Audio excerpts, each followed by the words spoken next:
पैगाम टीवी देख रहे हैं आप, और जिस तरह से चुनाव भी नजदीकी हैं और हर कोई जो है चुनाव को लेकर तैयारियां कर रहा है, लेकिन पूर्व सांसद जुगल किशोर शर्मा और भाजपा नेता के ऊपर गंभीर आरोप जो है वो आरटीआई एक्टिविस्ट राजकुमार द्वारा लगाए जा रहे हैं। और कहीं ना कहीं लगातार जो है इस तरह के स्कैम्स को लेकर ये सामने आ रहे हैं। इस वक्त हमारे साथ एक्सक्लूसिव बातचीत करने के राजकुमार से बहुत बहुत स्वागत है आपका पैगाम टीवी में। धन्यवाद।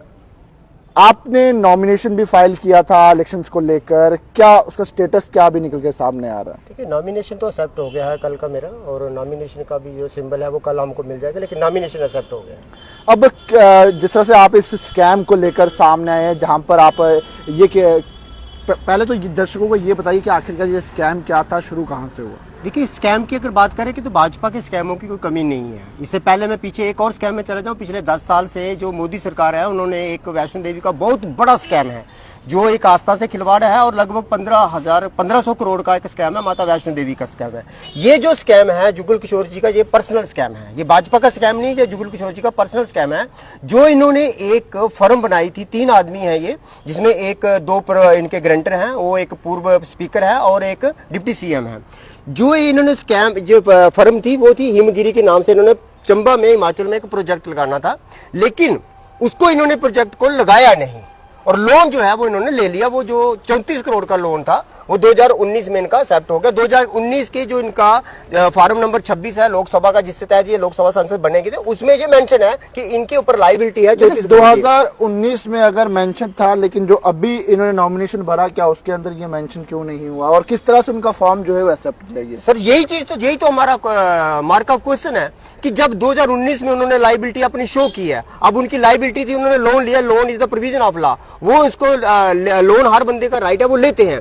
लेकिन जब वो ही लोन, जब एक तो इनका अकाउंट एनपीआर हो गया, इसका मतलब यह है कि वो लोन इन्होंने रिटर्न नहीं किया। दूसरा यह कि 2019 का जो कॉलम नंबर 8 है, अगर फॉर्म चेंज हो गया है तो वो अलग बात है। इनका जो एफिडेविट अगर चेंज कर लिया गया है मेरी स्टोरी चलने के बाद या मेरी कंप्लेंट के बाद, वो अलग बात है। लेकिन सवाल ये है कि जब इन्होंने नॉमिनेशन भरा तब तो इन्होंने ये क्लियर किया, क्योंकि हमारे पास 2024 का जो है इनका एफिडेविट आ गया हमारे पास, उसमें ये क्लियर है कि कॉलम नंबर 8 में इनका जो लायबिलिटी 34 करोड़ की थी वो आज शायद 50 करोड़ के ऊपर होगी, क्योंकि प्लांट तो लगा नहीं है और एनपीआर हो गया है। तो वो इन्होंने अपने 2026 का जो है उसमें, सॉरी 2024 का जो है उसमें इन्होंने 26 नंबर फॉर्म, जो कॉलम नंबर 8 है, वो पेंडिंग रखा हुआ है। लेकिन राजकुमार जी, किस तरह से आप एक बड़े कद्दावर नेता पर इस तरह के आरोप लग रहे हैं? कोई तथ्यों के आधार पे कोई सबूत आपके पास है? कोई उस तरह के पूरे डॉक्यूमेंट्स हैं जो आपने तैयार किए हुए, जिस तरह से आप उनके ऊपर दावेदारी कर रहे हैं?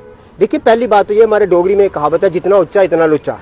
अब बात कह रहे हैं कि आप कद्दवार नेता, कद्दवार नेता का मतलब ये नहीं कि वो एक बड़े से बड़ा फ्रॉड करते जाए। ये फ्रॉड जो है उनकी डॉक्यूमेंट के मुताबिक उन्होंने खुद बताया है कि मैंने ये फ्रॉड किया हुआ है। मैं नहीं कह रहा हूं, ये आप नहीं कह रहे हैं, ये समाज नहीं कह रहा है। उनका एफिडेविट 2019 का खुद कह रहा है कि मैंने 34 करोड़ रुपए लोन लिया हो। तो हम कह रहे हैं लोन लिया हो तो आपने रिटर्न किया था, एनओसी शो करें, आपका अकाउंट कैसे एनपीआर हो गया? और अगर आपने लोन लिया हो तो फिर आपने कॉलम नंबर, अगर आपने 2019 में भरा तो 2026 में क्यों आपने खाली छोड़ा? हम थोड़ी रोक रहे हैं आपको लोन लेने। आज उनके आप एफिडेविट देख लीजिए, उसमें करोड़ों रुपए का आपको लोन मिलेगा। हाउस लोन है, गाड़ी लोन है, क्रैशर लोन है, मिसिस का लोन है, कितने लोन? आप फार्म पढ़िए तो सही उनका 26 नंबर का जो एफिडेविट है वो पढ़िए, कितने लोन उसने रखे हैं। ये वाला लोन हमको मना थोड़ी कर रहे हैं, हम नहीं कर रहे हैं उनको कि मना कर रहे हैं हमको, लेकिन ये कि आपने लिया है 2019 के एफिडेविट में मेंशन किया है, तो 2024 के मेंशन में उसमें एफिडेविट में मेंशन कीजिए कि आपके ऊपर इतनी लायबिलिटी है, आपके ऊपर इतना क्रेडिट पड़ा हुआ है, मैं उसको बाद में करता रहूं। तो हम कोई रोक थोड़ी रहे हैं उनको। लेकिन ये कि आपने तो टोटली, ये तो कन्फर्म हो गया। पहली बात तो ये कि जो हिमगिरी जो उन्होंने फर्म बनाई थी वो तो फ्रॉड में आ गई, वो तो है ही नहीं है, किसी कागज पत्रों में है ही नहीं है। जमीन जो है वो अलॉटमेंट हो चुकी है उसके ना, चंबा गवर्नमेंट खुद, हिमाचल गवर्नमेंट खुद कह रही है कि भाई आपका जो प्रोजेक्ट है वो लैप्स होता जा रहा है डे बाई डेज, आप यहाँ पे इंस्टॉल करिए प्रोजेक्ट को, लेकिन वो नहीं कर रहे हैं। लेकिन राजकुमार जी, कौन से बैंक द्वारा जो इन्हें लोन दिया गया था, और वो बैंक जो है? देखिए, बैंक कोई जम्मू कश्मीर के अंदर जम्मू एक ही बैंक है जो नॉमिनेट है इन मामलों के लिए, वो है जेके बैंक। जेके बैंक की ये लिंक रोड की शाखा है, और लिंक रोड से ये वो मैनेजर कहाँ है, रिटायर हो गए हैं या मतलब भगवान जी उनकी सलामत रखी, वो खत्म हो गए, क्या है वो बात की बात है। लेकिन ये कि लिंक रोड की एक जेके बैंक की ब्रांच है, उन्होंने लोन दिया। अब सवाल ये कि उन्होंने लोन दिया तो उन्होंने रिकवरी नोटिस क्यों नहीं किया? अगर रिकवरी नोटिस डाला होता आज तक उन्होंने डिफॉल्टर क्यों नहीं घोषित किया? अब लोगों को आप एब्सकंडर घोषित करते हैं, अब इनको भी डिफॉल्टर घोषित कर सकते हैं। बैंक जो है पिछले 6 महीने से इनको कितने नोटिस कर रहा है वो देखने वाली बात होगी। बैंक ने रिकवरी नोटिस के तहत रिकवरी कितनी की और इनको डिफॉल्टर कब घोषित किया वो देखने वाली बात होगी।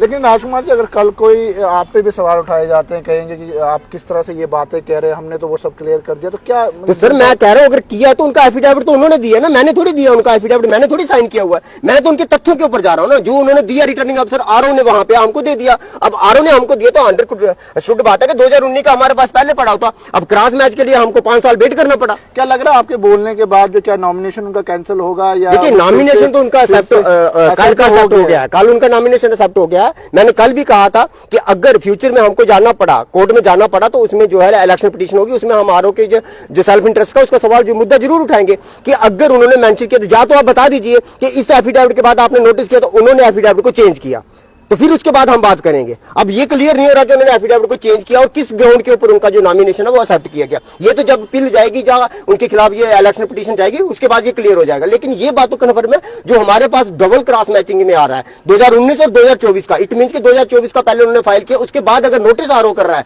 और नोटिस जो कंप्लेंट के बाद कर रहा है, तो फिर ये कंट्रोवर्शियल है, उसमें आरओ के ऊपर सेल्फ इंटरेस्ट की बात आ जाएगी। वही राजकुमार जी, आप भी चुनाव में जो है वो पूछ चुके हैं, नॉमिनेशन आपने ही भरा, किस तरह से लग रहा है कि इस तरह जनता जो आपका भी साथ देगी और आने वाले चुनाव में? देखिए मेरा 32 साल का अगेंस्ट करप्शन का जो है वो फंडा रहा है। मेरी ग्राउंड जो है वो, मेरा जो मैनिफेस्टो है उसमें भी मैं करप्शन के ही खिलाफ रहा हूं, और मेरा जो एजेंडा रहा है शुरू से लेकर, एजेंडा और पॉलिसी मेरी अगेंस्ट करप्शन है। मैंने number of cases against corruption जो अपोज किया है, almost near about 20,000 scam in my pocket, but there I rise, that is the big question, where I rise.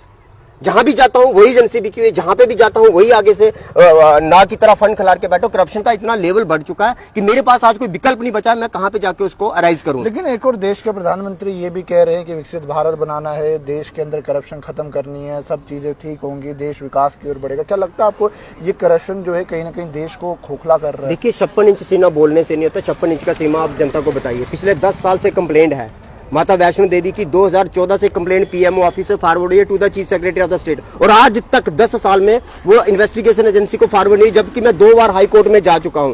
बोलने से 56 इंच का सीना नहीं होगा, बोलने से आपकी करप्शन खत्म नहीं होगी। और उसके ऊपर चुनावी बॉन्ड लेके आपने 10 साल तक कंप्लेंट को रखा और मुझे आपने इलीगली तरीके से 1.5 साल तक जेल में रखा, कौन पूछेगा इनको? 56 इंच बोलने से नहीं होगा। मोदी जी का जो अगेंस्ट करप्शन आ रहा है वो टोटली, और मेरे नजरिए से देखो, मैं सबूत देता हूं, वो टोटली का टोटली जो है फेक है। कोई करप्शन के खिलाफ मोदी सरकार नहीं लड़ रही है। इनफैक्ट उनके अब चुनावी बांड की जो ऑनरेबल सुप्रीम कोर्ट ने, मैं सल्यूट करता हूं honourable chief justice of India को, उन्होंने ये चुनावी बांड का जो एक बहुत बड़ा स्कैम निकाला है, मेरे ख्याल से अब सारी के सारी राज खुल गए हैं कि भाजपा कितनी करप्शन के खिलाफ और कितना इन्होंने करप्शन के ऊपर कितना चंदा इकट्ठा किया हुआ है। तो चलिए, इस समय हमारे साथ राजकुमार जी से एक्सक्लूसिव बातचीत हुई है, इनकी किस तरह से करप्शन के खिलाफ ये आवाज उठा रहे हैं। लेकिन एक स्कैम को लेकर और जिस तरह से कहे एक लोन जो है सांसद जुगल किशोर शर्मा द्वारा लिया गया, इस चीज़ की पुष्टि हम तो नहीं करते, पैगाम टीवी नहीं करता, लेकिन इनके द्वारा इस तरह के इल्जाम जो है वो उनके ऊपर लगाए जा रहे हैं। और इनके द्वारा ये भी कहा जा रहा है कि अगर किस तरह से अगर उन्हें लोन अभी तक भरा नहीं, तो आखिरकार किस तरह से उनका नॉमिनेशन जो है वो एक्सेप्ट किया, और क्यों नहीं उन्होंने वो चीज़ें जो है जो 2019 के अंदर मेंशन की थी, अगर उन्होंने लोन चुका दिया तो आखिरकार क्यों नहीं जो है 2024 के अंदर वो चीज़ें नॉमिनेशन के अंदर बताई गई। तो आम जनता कमेंट सेक्शन में अपनी राय जरूर रखिएगा और इस वीडियो को ज़्यादा से ज़्यादा शेयर कीजिएगा, और पैगाम टीवी की खबरों को यूं ही फॉलो लाइक शेयर करना ना भूलिएगा।